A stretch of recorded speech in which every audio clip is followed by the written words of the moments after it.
고양이를 안아보려고 했는데 마치 적처럼 도망간 적이 있나요? 당신만 그런 게 아닙니다. 많은 고양이 주인들이 이런 좌절감을 겪었지만 사실 이 행동 뒤에는 놀라운 이유가 숨겨져 있습니다. 그리고 더 좋은 소식은 당신이 이걸 바꿀 수 있다는 거예요. 이 영상에서는 고양이가 스킨십을 피하는 8가지 이유와 더 중요한 것은 당신과 고양이의 유대감을 강화할 수 있는 방법을 공개합니다. 고양이가 원래 독립적인 성격 때문일까요? 아니면 이 행동 뒤에 더 깊은 이유가 있을까요? 당신과 고양이의 관계를 완전히 바꿀 비밀을 알아보세요. 자, 이제 고양이의 마음을 이해할 준비가 되셨나요? 끝까지 시청하고 당신의 고양이를 더 사랑스럽고 친근한 파트너로 만드는 방법을 발견하세요. 유아기 사회화 고양이는 생후 2주에서 8주 사이에 인간과 접촉할 경우 더 사교적이 되는 경향이 있습니다. 이 시기는 고양이의 사회화의 가장 중요한 시기로 이때 인간과의 긍정적인 경험을 쌓은 고양이는 성장한 후에도 더 친근한 성격을 보이죠. 하지만 이 시기를 놓친 고양이는 인간과의 접촉을 피하거나 물리적인 접촉을 꺼릴 수 있습니다.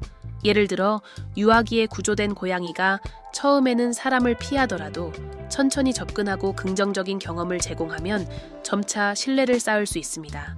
간식을 주거나 부드럽게 말을 걸어주는 것이 좋은 방법이죠. 이렇게 하면 고양이도 인간을 안전한 존재로 인식하게 됩니다. 고양이의 사회화는 그들의 성격과 행동에 큰 영향을 미칩니다. 하지만 사회화만이 고양이의 성격을 결정하는 것은 아니죠. 다음 주제에서는 고양이의 독특한 성격에 대해 더 깊이 알아보겠습니다.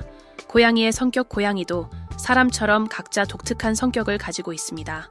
어떤 고양이는 애정이 넘치고 스킨십을 좋아하는 반면 다른 고양이는 독립적이고 혼자 있는 시간을 더 선호하죠.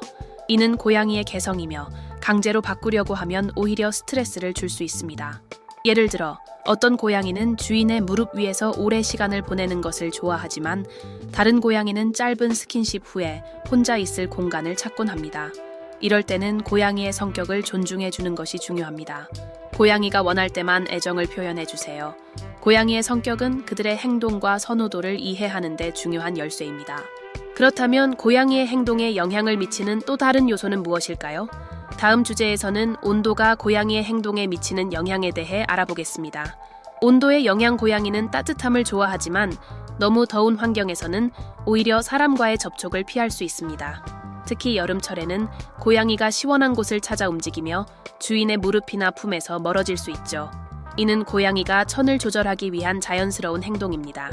예를 들어 여름에 고양이가 평소보다 더 차가운 바닥이나 그늘진 곳을 찾는다면 이는 더위를 피하기 위한 행동입니다. 이때는 고양이에게 시원한 물과 통풍이 잘 되는 공간을 제공해 주는 것이 좋습니다. 고양이가 편안함을 느끼면 다시 주인과의 접촉을 원할 수도 있죠. 온도는 고양이의 행동에 큰 영향을 미칩니다. 그렇다면 고양이의 행동을 결정하는 또 다른 요소는 무엇일까요? 다음 주제에서는 고양이의 품종과 행동의 관계에 대해 알아보겠습니다. 품종과 행동 고양이의 품종도 그들의 행동에 큰 영향을 미칩니다. 예를 들어 샴 고양이는 애정이 넘치고 사람과의 교감을 좋아하는 반면 페르시안 고양이는 조용하고 독립적인 성향이 강하죠. 이는 품종마다 가지고 있는 특성 때문입니다. 만약 당신의 고양이가 특정 품종이라면 그 품종의 특징을 이해하는 것이 중요합니다. 예를 들어 샴 고양이는 주인의 관심을 끌기 위해 자주 소리를 내거나 따라다니는 반면 페르시안 고양이는 조용한 환경을 더 선호할 수 있습니다. 이렇게 품종의 특성을 이해하면 고양이와 더 잘 지낼 수 있죠. 품종은 고양이의 행동을 이해하는 데 중요한 단서를 제공합니다. 그렇다면 고양이의 과거 경험이 현재 행동에 미치는 영향은 어떨까요? 다음 주제에서는 고양이의 과거 경험과 행동의 관계에 대해 알아보겠습니다. 과거 경험 고양이는 과거의 경험이 현재 행동에 큰 영향을 미칩니다. 만약 고양이가 어릴 적에 인간과의 부정적인 경험을 했다면 성장한 후에도 사람을 피하거나 물리적인 접촉을 꺼릴 수 있습니다. 이는 고양이의 본능적인 자기보호 메커니즘 때문이죠. 예를 들어 구조된 고양이가 처음에는 사람을 경계하더라도 천천히 접근하고 긍정적인 경험을 제공하면 점차 신뢰를 쌓을 수 있습니다. 간식을 주거나 부드럽게 말을 걸어주는 것이 좋은 방법이죠. 이렇게 하면 고양이도 인간을 안전한 존재로 인식하게 됩니다. 고양이의 과거 경험은 그들의 현재 행동을 이해하는 데 중요한 열쇠입니다. 그렇다면 고양이의 건강 상태가 행동에 미치는 영향은 어떨까요? 다음 주제에서는 건강과 스트레스가 고양이의 행동에 미치는 영향에 대해 알아보겠습니다. 건강과 스트레스. 고양이의 건강 상태와 스트레스 수준은 그들의 행동에 큰 영향을 미칩니다. 아프거나 스트레스를 받은 고양이는 평소와 다르게 행동할 수 있죠. 어떤 고양이는 주인의 관심을 더 많이 요구하기도 하고, 다른 고양이는 혼자 있기를 원할 수도 있습니다.